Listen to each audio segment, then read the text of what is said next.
Usap-usapan ngayon sa social media at showbiz circles ang matinding reaksyon ni na megastar Sharon Cuneta at Senator Kiko Pangilinan matapos madawit ang kanilang pangalan sa controversial na Maleta issue. Alamin ang mga detalye sa likod ng isyung nagdulot ng matinding reaksyon at galit mula sa mag-asawa. The Philippine Showbiz List presents galit na reaksyon ni na Sharon Cuneta at Senator Kiko Pangilinan sa Maleta issue. Kiko vowed legal action over suitcase scandal claims. Mariing itinanggi ni Senator Kiko Pangilinan ang pagkakadawit ng kanyang pangalan sa alegasyong tumanggap umano siya ng malalaking halaga ng pera na inilagay sa mga maleta na iniuugnay sa dating Ako Bicol Party List representative na si Zaldico. Lumutang ang akusasyon matapos ang isang press conference sa Quezon City noong June 16, 2026, kung saan ilang individual ang nagpakilalang dating bagman ni Zaldico ang naglahad ng kanilang umano'y mga pahayag sa pangunguna ni dating Anak Kalusugan Party List Representative Mike Defensor. Isa sa mga inilabas na umano'y ebidensya ay isang larawan ni Kiko kasama ang kanyang asawa na si megastar Sharon Cuneta at ilang maleta, bagay na agad niyang pinabulaanan. Sa kanyang opisyal na pahayag na pinamagatang Statement on Suitcases, mariing itinanggi ni Kiko ang mga alegasyon laban sa kanya at inilarawan ang mga ito bilang walang saysay at pawang kasinungalingan. Ayon kay Kiko, tila bahagi lamang ng isang planong sirain ang kanyang reputasyon ang pagkakadawit ng kanyang pangalan sa kontrobersya, lalo na sa gitna ng mga ulat na siya umano ang namumuno sa Senate Blue Ribbon Subcommittee na magsisiyasat sa sinasabing anomalya sa mga flood control project ng gobyerno. Iginiit din ni Kiko na walang anumang konkretong ebidensya na magdudugtong sa kanya sa mga alegasyon kaugnay ng umano'y pagkawala ng malaking halaga ng pondo ng bayan. Mas tumindi pa ang reaksyon ni Kiko nang madamay ang kanyang pamilya sa usapin. Dahil dito nagpahayag siya ng kahandaang magsampa ng mga kaukulang kaso laban sa mga taong responsable sa pagpapakalat ng umano'y maling impormasyon.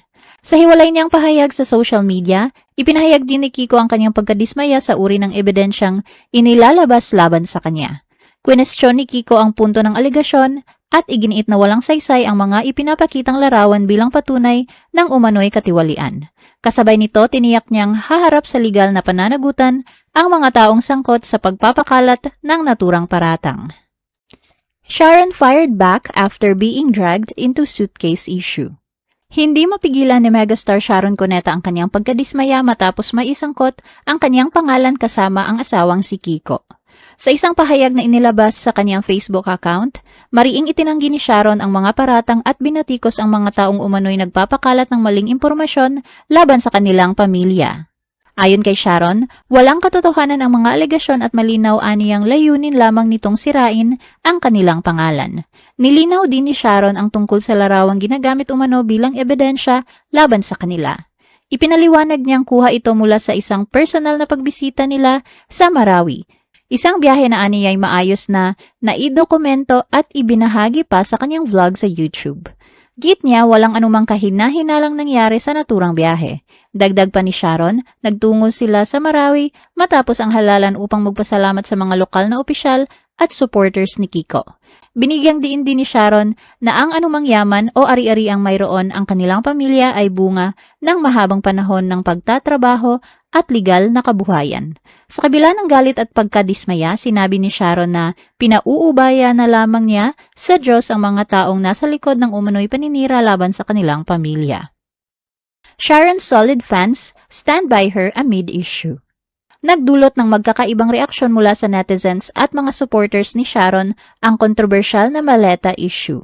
Agad namang dumipensa ang mga fans ni Sharon na kilala bilang Sharonians at iginiit na walang dahilan para masangkot si Sharon sa naturang alegasyon. Para sa marami, matagal nang may matagumpay na career at sariling yaman si Sharon bago pa man pumasok sa politika si Kiko.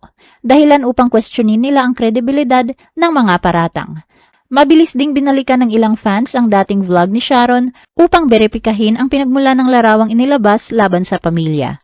Ayon sa kanila, ang larawan ay kuha sa isang personal na pagbisita sa Marawi bilang bahagi ng pasasalamat sa mga lokal na opisyal at supporters ni Kiko matapos ang halalan, at hindi umano konektado sa anumang ilegal na transaksyon.